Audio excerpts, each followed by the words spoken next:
How to lose money from forex trading apps. जैसे कि applications होते हैं कुछ इसी टाइप के, जिसके अंदर एक ऐसा एप्लीकेशन होता है कि एक ग्राफ दे दिया जाता है और उसके अंदर बोला जाता है कि आप कोई भी करेंसी इसके ऊपर लगाओ कि जैसे फॉर एग्जांपल कि डॉलर क्या आने वाले 1 मिनट में या 30 सेकंड में ऊपर जाएगा या नीचे जाएगा, आपको उसके ऊपर आपको लगाना है। जैसे कि मैंने लगा दिया कि 1000 रुपया, तो 1000 रुपये में अगर ये ऊपर जाता है तो विनिंग परसेंटेज 80 होगा, यानी कि अगर मैं इससे जीता हूं तो मुझे 800 रुपये मिलेंगे। बट अगर मैं हार जाता हूं तो मेरा जो 1000 रुपया सब चला जाता है। This is worse than gambling. Gambling में क्या होता है कि 5% का एक एज होता है, बट ये सारे जो फॉरेक्स एक्सचेंज के नाम पे जो एप्लीकेशंस होते हैं, जो फॉरेक्स ट्रेडिंग के नाम से, इनका 20% का एज होता है, जो कि एक बहुत ही बड़ा ये ट्रैप चल रहा है, जो खासकर इंडिया में बहुत ही तेजी से इसका फैल रहा है। इसके भर भर के स्पॉन्सरशिप होती है, इसका ज्यादा से ज्यादा भर भर के इसको प्रमोशन किया जाता है सो कॉल्ड इन्फ्लुएंसर के नाम से, जो कई सारे आपको यूट्यूबर्स में देखेंगे। और इनकी जो ऑडियंस होती है एकदम वही जो कह सकते हैं मिडिल क्लास, जो ज्यादा जानते नहीं है फाइनेंस के बारे में, बट उन्होंने नाम सुन लिया कि वही हो गया कि 25 दिन में नहीं रातों रात कैसे अमीर बने, इतना बुरा हाल हो जाता है। और ये एप्लीकेशंस इतने ज्यादा पैसे लूटते हैं। फॉर एग्जांपल मैं इंडिया में ये तो एप्लीकेशन बहुत ही ज्यादा ग्रो करी है और बहुत ही ज्यादा फैला हुआ है, बट इन इंडोनेशिया ये सारे एप्लीकेशंस बैन है। जैसे कि इंडोनेशिया में भी रिसेंटली में 2 ऐसे आदमी जो वहां के बहुत ही ज्यादा रिचेस्ट थे, वो लोग बहुत ही ज्यादा लग्जरी लाइफ जी रहे थे, वो एक इन्फ्लुएंसर थे और उनको अरेस्ट कर लिया है। किस केस में? फ्रॉड, मनी लॉन्ड्रिंग, ऑनलाइन जो गेमिंग्स होते हैं वो लोग प्रमोट कर रहे थे। प्रमोट ही नहीं बल्कि वो लोग ये भी कह रहे थे कि हमने इसी से जो हमारी जो लग्जरी लाइफ है इसी एप्लीकेशन से, इसी ट्रेडिंग एप्लीकेशंस की वजह से हुआ है। और वो एप्लीकेशंस कौन सा था? बाइनोमो का नाम सुना है? I am a binomist, are you?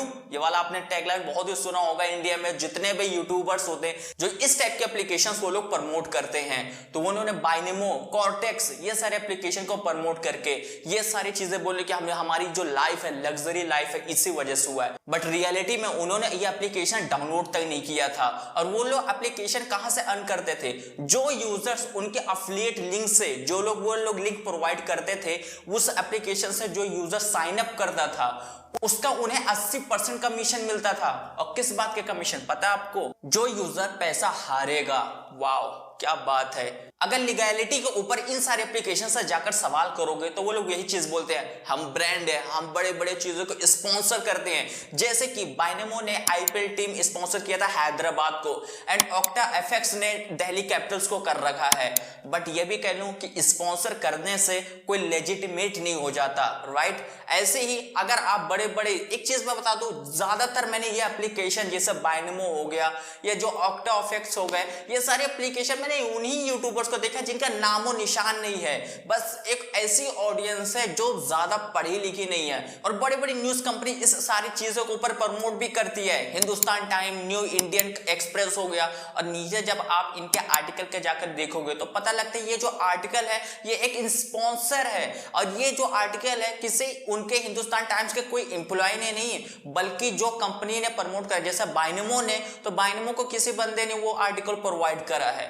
लेकिन रियलिटी में क्या कोई इतना नीचे जाकर देखता है? और ये चीज अगर आप कोई बड़ी ब्रांड के साथ कोई चीज जुड़ जाती है तो वो भी एक उसकी वैल्यू बन जाती है, राइट? तो ऐसे ही ये सारे जो प्रमोट करे जाते हैं और जो एक कह सकते हैं यूजर्स का भरोसा जीता जाता है। जो फॉरेक्स ट्रेडिंग एप्लीकेशन, इनके सिस्टम को ये लोग ऐसा डिजाइन करते हैं कि आप पैसे हारो ही हारो। ये सिर्फ स्कैम इंडिया में नहीं, इंडिया से बाहर भी चलता है। जैसे कि मैंने एग्जांपल आपको शुरू में दिया था इंडोनेशिया का। नाउ थैंक्स टू आरबीआई कि उन्होंने इन सारे एप्लीकेशंस के ऊपर अलर्ट लिस्ट निकाला है under the foreign action management act 1999। तो दोस्तों ऐसा मैंने क्या कहा था, और उनमें से बाइनोमो भी है, ऑक्टा एफएक्स भी है, एंड आईक्यू ट्रेडिंग, ये सारे जो एप्लीकेशंस है वो भी है। तो मैंने शुरू में ये भी कहा था कि स्पॉन्सर, तो स्पॉन्सर से कुछ नहीं होता कि कोई भी चीज, कोई भी ब्रांड को लेजिटिमेट बनाया जाए, उसके काम पर डिपेंड करता है। एंड ये चीज आपके ऊपर शामिल हो गई है। अब ये सारी चीजें इलीगल हो हो चुकी है। आप इसके अंदर प्लीज ये सारी जो एप्लीकेशन अगर आप कोई दिखे या कोई प्रमोट करे तो आप उसे प्लीज मना करो। और ये सारी चीजें इलीगल ऑब्वियसली है और बहुत ही ज्यादा पैसे गैम्बलिंग है भाई, बहुत बड़ा ये गैम्बलिंग है। और गैम्बलिंग पे नहीं, किसी अच्छे चीज पे जाकर फोकस करो, एक एक्चुअल स्किल के ऊपर फोकस करो। This is not a skill, this is a gambling. तो आप ये वीडियो शेयर भी कर सकते हो। चलो मिलते हैं अगली वीडियो में एंड थैंक्स फॉर वॉचिंग।